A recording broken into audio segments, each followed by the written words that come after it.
இலங்கையில் மீண்டும் குடும்ப ஆட்சி.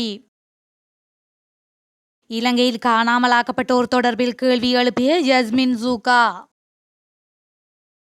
பிரான்சில் தலைமறைவாகியுள்ள முக்கிய புள்ளி.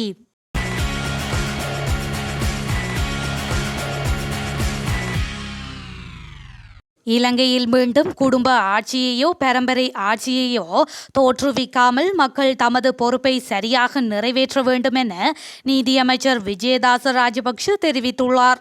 மேலும் தவறான ஆட்சியாளர்களிடம் நாட்டை ஒப்படைத்ததன் காரணமாகவே அனைத்து மக்களும் நெருக்கடிக்கு உள்ளாகியிருப்பதாகவும் அவர் சுட்டிக்காட்டியுள்ளார்.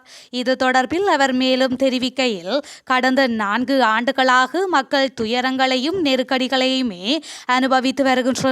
தவறான ஆட்சியாளர்களிடம் நாட்டை ஒப்படைத்ததன் காரணமாகவே அனைத்து மக்களும் அந்த பாவத்தை அனுபவிக்க வேண்டி ஏற்பட்டது. 2024ஆம் ஆண்டு தேர்தலுக்கான ஆண்டாகும். அடுத்த வருடம் நிச்சயம் அதிபர் தேர்தல் இடம்பெறும். அதனை காலம் தாழ்த்தவோ மாற்றவோ எவருக்கும் அதிகாரமில்லை. மக்களுக்கு புதிய எதிர்பார்ப்புகளை எதிர்பார்க்கக்கூடிய ஆண்டாக 2024 அமையும். நாட்டை ஆதரிக்கின்ற சாதாரண மக்களின் பிரச்சினைகளை உணர்கின்ற வீழ்ச்சியடைந்துள்ள பொருளாதாரத்தை கட்டியெழுப்பக்கூடிய அறிவுள்ள, சர்வதேசத்துடன் கொடுக்கல் வாங்கல்களை மேற்கொள்ளக்கூடிய சிறந்த தலைவரை தெரிவு செய்ய வேண்டியது மக்களுக்கு வழங்கப்படும் பொறுப்பாகும். மீண்டும் வர்த்தகர்களிடம் நாட்டை கையளிப்பதோ, குடும்ப ஆட்சியை மேற்கொள்பவர்களை அதிபராக தெரிவு செய்வதோ, பரம்பரையில் உள்ளவர்களை தெரிவு செய்வதோ நாட்டின் எதிர்காலத்தை கேள்விக்குள்ளாக்கும். எனவே மக்கள் அறிவுடன் சிந்தித்து தீர்மானத்தை எடுக்க வேண்டும் என அவர் மேலும் குறிப்பிட்டுள்ளார்.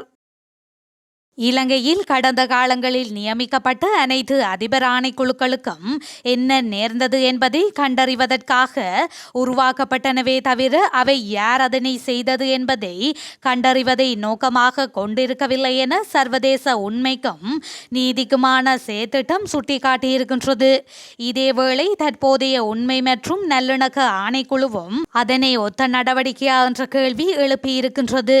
உண்மை மற்றும் நல்லிணக்க ஆணைக்குழுவை ஸ்தாபிப்பதற்கு அரசாங்கம் முன்னெடுத்து வரும் முயற்சிகள் பாதிக்கப்பட்டோர் உள்ளடங்கலாக பல்வேறு தரப்பினரதும் விமர்சனங்களுக்கு உள்ளாக்கியிருக்கும் நிலையில் இது குறித்து ஜஸ்மின் ஜூகா தலைமையிலான சர்வதேச உண்மைக்கும் நீதிக்குமான செயற்திட்டம் மேலும் கூறியிருப்பதாவது: இலங்கையில் ஜனதா விமுக்தி பெரமுனவின் அட்டூழியங்கள் இடம்பெற்று 1989 ஜூலை மாத காலப்பகுதியில் கம்பஹா மாவட்டத்திற்கு பொறுப்பாக நியமிக்கப்பட்ட அதிகாரி ரத்நாயக்க இன்னமும் பொறுப்புக்கூறலுக்கு உட்படுத்தப்படவில்லை.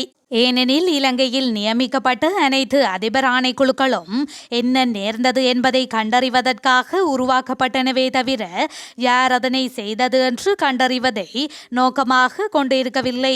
இவ்வாறானதொரு பின்னணியில் தற்போது உண்மை மற்றும் நல்லிணக்க ஆணைக்குழுவினூடாக கடந்த கால வரலாறு மீள திரும்புகின்றதா?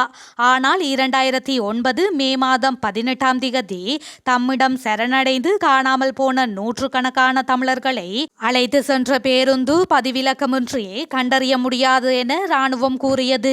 அது மாத்திரமன்றி 1989ஆம் ஆண்டு ராணுவத்தைச் சேர்ந்த சீருடை அணியாத சுமார் 30 தொடக்கம் 40 பேரால் அழைத்து செல்லப்பட்ட தனது 20 வயது மகன் காணாமல் போனமை குறித்து முறைப்பாடளிப்பதற்கு கலதர காவல்துறையினர் அனுமதிக்கவில்லை என தாயொருவர் தெரிவித்துள்ளார் என சர்வதேச உண்மைக்கும் நீதிக்குமான செயற்திட்டம் சுட்டிக்காட்டியுள்ளமை குறிப்பிடத்தக்கது. எதிர்வரும் ஜனவரி 1ஆம் திகதி முதல் ஐக்கிய தேசிய கட்சியின் அரசியல் செயற்பாடுகளை புதிய தலைமைத்துவ சபையினூடாக நடைமுறைப்படுத்த தீர்மானிக்கப்பட்டுள்ளது. இந்த சபை முடிவெடுப்பதற்கும் கட்சியின் அதிகாரங்களை பயன்படுத்துவதற்கும் பொறுப்பாகும். ருவான் விஜயவர்தன, ரவி கருணாநாயக்க, அகில விராஜ் காரியவசம், சாகல ரத்நாயக்க, ஹரின் பெர்னாண்டோ, நவீன் திசாநாயக்க மற்றும் வஜிர அபேவர்தன ஆகியோர் ஐக்கிய தேசிய கட்சியின் தலைமைத்துவ சபைக்கு நியமிக்கப்பட்டுள்ளனர். ஐக்கிய தேசிய கட்சியின் புதிய பொதுச் செயலாளராக கட்சி விவகாரங்களில் முழு நேரமாக ஈடுபடக்கூடிய மற்றும் தேர்தலில் போட்டியிடாத ஒருவர் நியமிக்கப்பட உள்ளார். அடுத்த வாரம் நியமனம் தொடர்பாக இறுதி முடிவு எடுக்கப்பட உள்ளது. கடந்த காலத்தில் ஐக்கிய தேசிய கட்சிக்கு புத்துயிர் அளிக்கும் எந்த ஒரு வேலை திட்டமும் நடைமுறைப்படுத்தப்படவில்லை என அக்கட்சியினர் பல்வேறு குற்றச்சாட்டுகளை முன்வைத்திருந்தனர். இந்த நிலைமையின் அடிப்படையில் இந்நிலையில் ஐக்கிய தேசிய கட்சியின் புதிய தலைமைத்துவ சபைக்கு பல பொறுப்புகள் மற்றும் கடமைகள் வழங்கப்பட்டுள்ளன. அத்துடன் அடுத்த வருடம் எந்த தேர்தல் நடைபெற்றாலும் அதற்கு தேவையான செயற்பாடுகளை ஒழுங்குபடுத்தும் பொறுப்பு ஐக்கிய தேசிய கட்சியின் புதிய தலைமைத்துவ சபைக்கு வழங்கப்பட்டுள்ளது.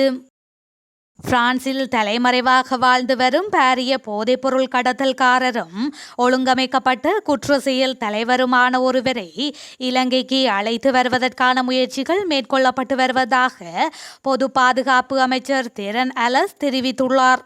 ஆனால் சட்ட நடைமுறைப்படி அதற்கு சிறிது காலம் பிடிக்கும் எனவும் அவர் குறிப்பிட்டார். துபாயில் மறைந்திருக்கும் போதைப்பொருள் கடத்தல்காரர்களை அவ்வாறே அழைத்து வருவதற்கான ஏற்பாடுகள் மேற்கொள்ளப்பட்டு வருவதாகவும் ஆனால் அதற்கு காலம் எடுக்கும் எனவும் அவர் குறிப்பிட்டுள்ளார்.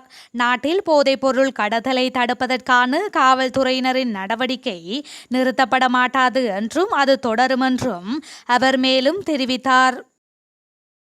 உலகில் ஊழலில் இலங்கை முதலிடத்தில் இருப்பது வருத்தமளிப்பதாக கொழும்பு பேராயர் மெல்கம் ரஞ்சித் கர்தினால் ஆண்டகை தெரிவித்துள்ளார்.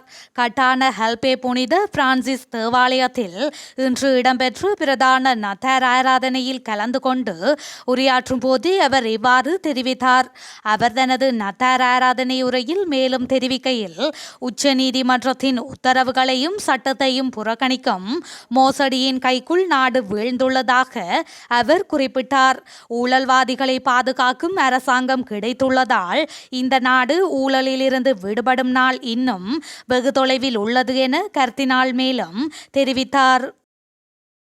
சிறைச்சாலைகளின் சுகாதார வசதிகள் மிகவும் மோசமான தரத்தில் இருப்பதாக ஐக்கிய நாடுகள் நிதியத்தின் உறுப்பினரும் இலங்கை மனித உரிமைகள் ஆணைக்குழுவின் முன்னாள் ஆணையாளருமான சட்டத்தரணி அம்பிகா சட்குணநாதன் கவலை வெளியிட்டுள்ளார்.